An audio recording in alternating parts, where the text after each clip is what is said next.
మాతృ సంహిత. రచన శ్రీ కొండముది రామకృష్ణ అన్నయ్య గారు. వ్యాసం 123. మీరు తింటే నేను తిన్నట్లే. మనిషికి అన్ని బాధల కంటే ఆకలి బాధే ఎక్కువ అనిపిస్తుంది నాకు. ఇది అమ్మ పలికిన వాక్యం. ఇంత ధైర్యంగా పూర్వం ఏ ఆధ్యాత్మిక వ్యక్తి ప్రవచించలేదు. మనిషికి తప్పనిసరి అవసరాలలో మొట్టమొదటిది ఆహారమే.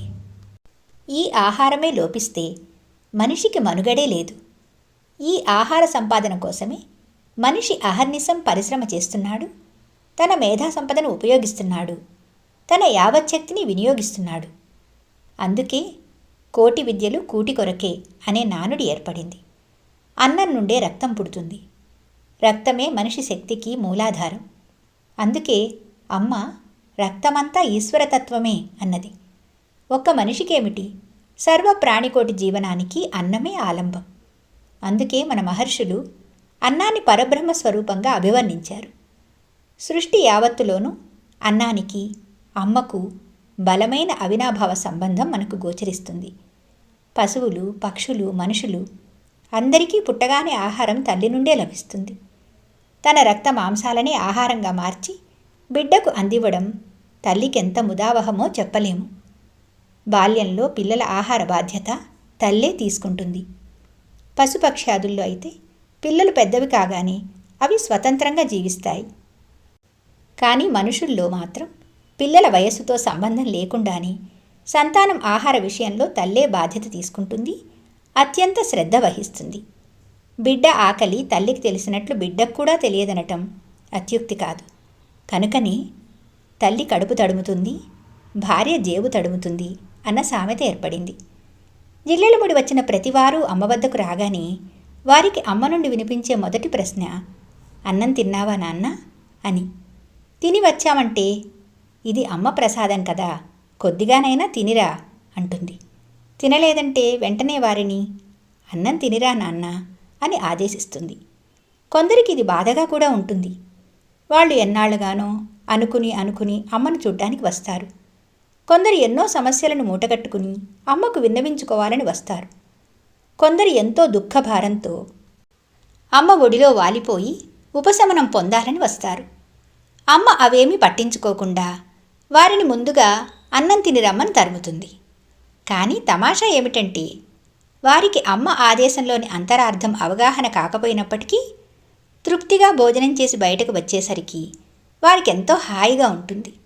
తర్వాత కొన్నాళ్లకు వారిని ఎన్నేళ్లుగానో పీడిస్తున్న రుగ్మతలు మటుమాయమైనట్లు, తమలో వెన్నెలలు పరుచుకున్నట్టు, అవ్యక్తమైన శక్తి తమలో ప్రవేశించి ప్రకాశిస్తున్నట్లు అనుభవం అవుతుంది. అమ్మకు బాల్యం నుండి తన చుట్టూ ఉన్న పశుపక్షాదులకు, మనుషులకు ఆహారాన్ని పంచడం అలవాటే. అందులోనూ తన వంతు ఆహారాన్ని ఇతరులకు పెట్టి తాను తృప్తిపడేది. తన ఆకలి నోట్లో గుడ్డలు కుక్కి ఇతరుల ఆకలి తీర్చేందుకే తానెప్పుడూ శ్రద్ధ వహించేది. అందువల్లనే అమ్మ మీరు తింటే నేను తిన్నట్లే అని, మీకు పెట్టుకుంటే నేను చక్కగా ఉంటాను, మీకు పెట్టుకోకపోతే నేను చిక్కిపోతాను అని తనని గురించి తానే చెప్పుకున్నది. దాదాపు 1958 వరకు అమ్మ తనను చూడటానికి వచ్చే ప్రతి వారికి తానే అన్నం వండి వడ్డించేది. తర్వాత వచ్చిపోయే వారి కొరకు అన్నపూర్ణాలయం ఏర్పాటు చేసింది. ఆగస్ట్ 1977. వ్యాసం 124. అన్ని మంత్రాలు సమానమే. అమ్మా, అవసరమైనప్పుడు ఆపద వేళలో భగవంతుడు ఆదుకోనప్పుడు ఎందుకు ఆయన ఆరాధించటం? ఆ దైవాన్ని పూర్తిగా నమ్మి నిరంతరం పూజిస్తున్నప్పటికీ మాకు కష్టాలు తప్పటం లేదంటే అది మా భక్తి లోపమా, దేవుని శక్తి లోపమా? ఈ నెల 3వ తేదీన హైదరాబాద్ నుంచి వచ్చిన శ్రీపతి మోహన్ అనే సోదరుడు అమ్మను సూటిగా అడిగిన ప్రశ్న అది. అతని కళ్ళలోని ధైర్యాన్ని, ఆవేశాన్ని తదేకంగా చూస్తున్న అమ్మ కళ్ళల్లో కారుణ్యం తొణికిసలాడింది. కొన్ని క్షణాలు అమ్మ ప్రత్యుత్తరం ఇవ్వకపోయేసరికి ఆ ప్రశ్న వెనక ఉండి అతన్ని అనుక్షణం దహిస్తున్న విషాద ఉదాంతాన్ని అతను అమ్మకు నివేదించుకున్నాడు. అతని తండ్రి ప్రఖ్యాతమైన వీరభద్రస్వామి భక్తులు, మహామంత్రోపాసకులు. తన ఉపాస్య దైవమందు అచంచలమైన పరిపూర్ణమైన విశ్వాసం కలవారు. ఎందరికో మంత్రదీక్షను ప్రసాదించిన వ్యక్తి. మంత్రశక్తితో అనేకులకు అనివార్యమైన వ్యాధులను సైతం నివారణ చేసిన ప్రతిభావంతులు. అటువంటి మహనీయునిపై చివరకు క్షుద్ర మంత్ర ప్రయోగం జరిగింది. క్షుద్రమైన నీచమైన మంత్రశక్తి ముందు వారి ఉపాసన, ఆరాధన, విశ్వాసం, మహామంత్రం సర్వం పరాజితమై పరాభూతమైనవి. వారి మంత్రాధిష్టాన దైవమైన వీరభద్రస్వామి సామర్థ్యం తలవంచి ప్రక్కకు తప్పుకున్నది. తన భక్తుని రక్షించుకొనలేకపోయింది. ఆ మహోపాసకులు తుదకు ఒక తుచ్చ మంత్ర ప్రయోగానికి గురై, లోనై, బలై దుర్మరణం పొందవలసి వచ్చిందట. తనను అంతగా నమ్మి ఆరాధించినప్పటికీ తన భక్తిని కాపాడుకోలేకపోయిన స్వామిని ఏమని నమ్మాలి? ఎందుకు ఆరాధించాలి? అందుకే క్రమంగా దైవంపై విశ్వాసమే క్షీణిస్తున్నది. మ్రొక్కిన వరమీయని వేల్పును కొలిచిన ప్రయోజనమేమిటి? జీవితమంతా దైవసేవకే అంకితం అనరించినప్పటికీ వారికి కూడా కష్టాలు కడగళ్ళు తప్పకపోయినట్లయితే ఇక ఆ సేవలకు, పూజలకు అర్థమేమిటి? ఒక క్షుద్ర మంత్రశక్తి ముందు వీరభద్రస్వామి శక్తి సామర్థ్యాలు ఎందుకు పనికిరానివైపోతే ఆ స్వామిని గురించి మనం ఏమి అంచనాలు వేసుకోవాలి? ఆ విధి వంచితుని హృదయ వేదనను అర్థం చేసుకున్న అమ్మ అతనికి ఓపికగా మంత్రాన్ని గురించి వివరించింది. మంత్రం అంటే మన శాస్త్రాల ప్రకారం మననం వల్ల రక్షించేది అని అర్థం. అసలు మంత్రం అని ప్రత్యేకంగా ఏమీ లేదు. ఆ మంత్రాలకు సహజమైన బలం అసలే లేదు. మనస్సుకు ఉన్న శక్తి మననం వల్ల మంత్రాలకు ఆరోపించబడుతున్నది. ఉదాహరణకు అగ్నికి ఒక శక్తి ఉన్నది, కానీ ఆ అగ్నికి స్వతంత్రమైన ఉనికి లేదు. అది కట్టెను ఆధారం చేసుకుని ఉండవలసినదే. అట్లాగే మనస్సు అక్షరాలను ఆధారం చేసుకుని మంత్రాన్ని మననం చేసుకుని బలవత్తరమవుతుంది. ఆ మననం ఎంత పటుతరమైతే మనస్సు అంతగా బలాన్ని సంపాదించుకుంటుంది. అంతేగాని శివమంత్రం బలమైనది, అంతకంటే రామమంత్రం బలవత్తరమైనది, అంతకంటే వీరభద్రస్వామి మంత్రం శక్తి సంపన్నమైనది, అంతకంటే నరసింహస్వామి మంత్రం సమర్థమైనది, అంతకంటే ఆంజనేయ స్వామి మంత్రం సర్వోత్కృష్టమైనది, ఇట్లా ఒకదానితో ఒకటి పోల్చవలసిన పని లేదు. అన్ని మంత్రాలు సమానమే. బలాలలో భేదం ఎక్కడ వస్తున్నది అంటే మంత్రోపాసన చేసే మనస్సు యొక్క పవిత్రత, చేసే సాధన యొక్క తీవ్రతను అనుసరించి. ఇక మహామంత్రాలు, క్షుద్రమంత్రాలంటూ రెండు విధాలు లేవు. మంత్రశక్తిని మంచికి ఉపయోగిస్తే అది మహామంత్రమవుతుంది. ఇతరులకు అపకారం చేయటానికి ప్రయోగిస్తే అది క్షుద్రమవుతుంది. అందువల్లనే మహామంత్రాలు బలమైనవా లేక క్షుద్రమంత్రాలు బలమైనవా అన్న ప్రశ్న కూడా లేదు. మంత్రబలాల పరీక్ష అంటే అధిష్టాన దేవతల యొక్క సామర్థ్యాల తూకం కాదు, ఉపాసకుల మనోబలాల తులనాత్మక పరీక్ష మాత్రమే. అసలు మంత్రోపాసన రెండు విధాలుగా ఉంటుంది. ఒకటి నిష్కామ్య పద్ధతి. అందులో కేవలం ఉపాసకుడు మంత్రం కోసమే మంత్రానుష్ఠానం చేస్తాడు. అందువల్ల అతడు ఏమీ పొందాలని కోరుకొనడు. అందులో ఆత్మతృప్తి మాత్రమే ఉంటుంది. భగవత్ సాక్షాత్కారం కలిగినా అది వాంఛితార్థం కాదు, సహజమైనది. రెండవ పద్ధతి కామ్యంతో కూడినది. ఇందులో లౌకికమైన కోరికలుంటాయి. మళ్ళీ ఈ కోరికలు రెండు రకాలు. తనకు తన వాళ్లకు మేలు చేకూర్చాలని, ఇతరులకు అంటే గిట్టని వాళ్లకు హాని చేయాలని. కానీ మంత్రసిద్ధి అంటే మానవాతీతమైన మానసిక స్థితి ఏర్పడిన తరువాత ఎవరు ఇతరులకు అపకారం చేయాలని ఉద్దేశించరు. వాళ్లకు తనవాళ్ళు ఇతరులు అన్న భేదమే తెలియదు. మంచి చెడుల విచక్షణే ఉండదు. వారి ఆలోచనలు, అభిప్రాయాలు, ఆకాంక్షలు సర్వజన శ్రేయోదాయకమయ్యే ఉంటాయి. ఇక మంత్రోపాసన కానీ, ధ్యానం కానీ, పూజలు కానీ చేసినంత మాత్రాన వారికి అన్నీ శుభాలే జరగాలని, లాభాలే కలగాలని ఎక్కడా లేదు. వారికి కష్టం కానీ, నష్టం కానీ సంభవించకూడదనుకోవటం సృష్టి రహస్యాన్ని అర్థం చేసుకోనందువల్లనే మనిషి పూజలు చేసినా చేయకపోయినా సుఖాలు వస్తాయి, కష్టాలు వస్తాయి. సుఖాలు వచ్చినప్పుడు పూజాఫలమని ఆనందిస్తాము. కష్టాలు కలిగితే కారణం అర్థం చేసుకోలేము. మంత్రం విషయంలో మనస్సుకు మంత్రానికి అర్థం కాని అవినాభావ సంబంధం ఉంది. మనస్సు వల్ల మంత్రం ప్రతిభావంతమవుతున్నదా, మంత్రం వల్ల మనస్సు ప్రకాశవంతమవుతున్నదా అని విశ్లేషించడం అనవసరం. ముసలివాడు ముందు తాను కర్రను పట్టుకుంటే తదుపరి ఆ కర్ర అతనికి ఊతాన్నిస్తుంది. మరి తాతకు కర్ర ఆధారమా, కర్రకు తాత ఆధారమా అంటే చెప్పటం కష్టం. ఒకదానికొకటి ఆధారం. ఏమైనా మనస్సుకు ఊహాతీతమైన శక్తి ఉన్నదన్న విషయం నిస్సందేహం. అందుకే అమ్మ మనిషికి మనస్సును మించిన మిత్రము, గురువు, దైవము ఎక్కడా లేదు అంటుంది. అయితే ఆ మనస్సుకు శక్తి ఎక్కడి నుండి, ఎట్లా, ఏ సాధన చేస్తే వస్తుంది అన్న విషయం పైననే భిన్నాభిప్రాయాలున్నాయి. మనిషిని నడిపేది మనస్సు అయినప్పటికీ మనస్సును నడిపేది ఏమిటి అనేది నేటికీ చర్చనీయాంశమే. కర్మ అని కొందరంటే కాలం అని మరికొందరంటున్నారు. మనస్సు అస్వతంత్రమైనప్పుడు మానవత్వమైతే, స్వతంత్రమైనప్పుడు దైవత్వం అవుతుంది.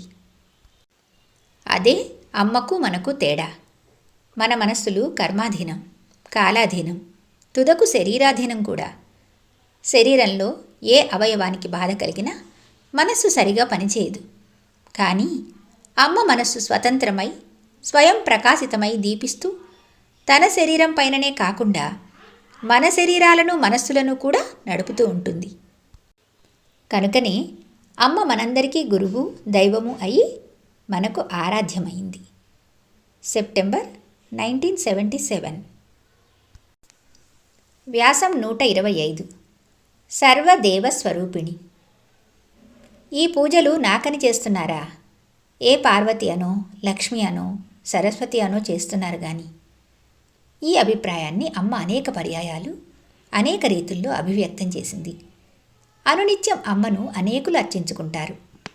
అర్చన ఎప్పుడూ దైవానికే జరుగుతుంది. అయితే దైవం 2 రకాలు.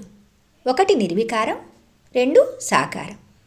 నిరాకార దైవాన్ని మాత్రమే విశ్వసించేవాళ్ళు ఎల్లప్పుడూ జిజ్ఞాసులై విచారణ మార్గంలోనే పయనిస్తూ ఉంటారు. వాళ్ళు చింతనలో, ధ్యానంలో, జపతపాల్లోనే వాళ్ళ కాలాన్ని గడుపుతారు. వాళ్ళు అమ్మ దగ్గరకు వస్తారు. వాళ్ళు అమ్మలో జ్ఞానిని మాత్రమే దర్శిస్తారు. అమ్మ వాళ్లకు అవసరమైన విజ్ఞానాన్ని కరతలామలకం చేస్తుంది. వాళ్ల చీకటి దారుల్లో జ్ఞాన రోచిస్సులను నింపి దారిని సుగమం చేస్తుంది. వాళ్ళకంతే చాలు, వాళ్ళకదే తృప్తి. అందుకనే వాళ్ళు అమ్మను గురువుగా భావిస్తారు. 2వ వర్గం వాళ్ళు దైవాన్ని సాకారంగా భావిస్తారు. వీళ్ల భావనే అనేక రీతుల్లో చీలిపోయింది. సాకార దైవం అనేక రూపాలు గ్రహించాడు. వీళ్ళందరి చుట్టూ అనేక పురాణాలు అల్లబడ్డాయి. ఆ పురాణాల్లో అనేక కథలు చెప్పబడ్డాయి. ఆ కథల్లో అనేక వర్ణనలు చేయబడ్డాయి. ఒక్కొక్క మనిషికి ఒక్కొక్క రూపం ఇష్టం, ఒక్కొక్క మనసుకు ఒక్కొక్క గుణం ఇష్టం. కనుకనే ఒక్కొక్కళ్లకు ఒక్కొక్క ఇష్టదైవం. చివరికి వారికి వాళ్ళ ఇష్టదైవమే ఈ జగత్ సృష్టి స్థితిలయాలకు కర్త అనిపిస్తుంది. మిగతా దైవస్వరూపాలన్నీ అల్పమైనవిగా గోచరిస్తాయి. అందువల్లనే భక్తుల్లో కూడా పరస్పర వైవిధ్యము, ద్వేషము రగులుతూ అనేక అవాంఛనీయ దుర్ఘటనలు సంభవిస్తూ ఉంటాయి. ఈ కారణంగా జరిగిన ఎన్నో దారుణ మారణ హోమాలు మానవజాతి చరిత్రకు శాశ్వత కళంకాన్ని ఆపాదించి పెట్టాయి. కానీ అమ్మలో విశేషమేమిటంటే ఎవరికి వాళ్ళు వాళ్ళ ఇష్టదైవాన్ని అమ్మలో దర్శిస్తున్నారు. ఎందరో అమ్మ దగ్గరకు వచ్చి, మీరు నా ఇష్టదైవంగా సాక్షాత్కరించారమ్మా అని విన్నవించుకుంటారు. అమ్మ మాత్రం వాళ్లతో, అది కాదు నాన్న, మీ ఇష్టదైవమే నా రూపంలో కనిపించి ఉంటుందేమో అని నవ్వుతుంది. అయితే ఇక్కడ 2 రకాలైన ఊహలకు అవకాశం ఉన్నది. భక్తులు వాళ్ల పరిపక్వమైన భక్తితో అమ్మలో వాళ్ళ ఇష్టదైవాన్ని దర్శించగలుగుతున్నారా? లేక అమ్మే సర్వదేవతా స్వరూపిణి అయి వారి వారి మనోభీష్టానుసారం అన్ని రూపాల్లోనూ ప్రత్యక్షమవుతున్నదా? ఇది విజ్ఞులు విచారణ చేసి నిర్ధారణ చేయవలసిన తాత్విక విషయం. ఇకపోతే హిందువుల్లో స్థూలంగా 3 కోవలున్నాయి. 1 వైష్ణవులు, 2 శైవులు, 3 శాక్తేయులు. అమ్మను 3 కోవల వాళ్ళు, 3 త్రోవల వాళ్ళు ఆరాధించడం విశేషం. అమ్మను విష్ణుమూర్తిగాను, ఆ విష్ణువు అవతారాలైన రాముడుగాను, కృష్ణుడుగాను ఆరాధిస్తారు. పరమేశ్వరుడుగాను, గణపతిగాను అర్చిస్తారు. స్త్రీ ఆకృతిలో ఆవిర్భవించడం చేతనేమో అధికులు అమ్మను శక్తి స్వరూపిణిగానే మనోమందిరాల్లో ప్రతిష్ఠించుకుంటారు. అమ్మ జీవిత చరిత్ర కూడా అమ్మ శక్త్యావతారం అనటానికి దోహదం కలగజేస్తున్నది.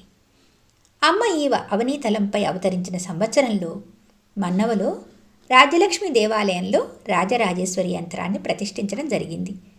కనుక ఆ అమ్మవారే అమ్మరూపం ధరించిందని ఆ గ్రామస్తులు ఊహించడమే కాక తర్వాత అనేక పండితులు దానిని ధృవపరిచారు కూడా.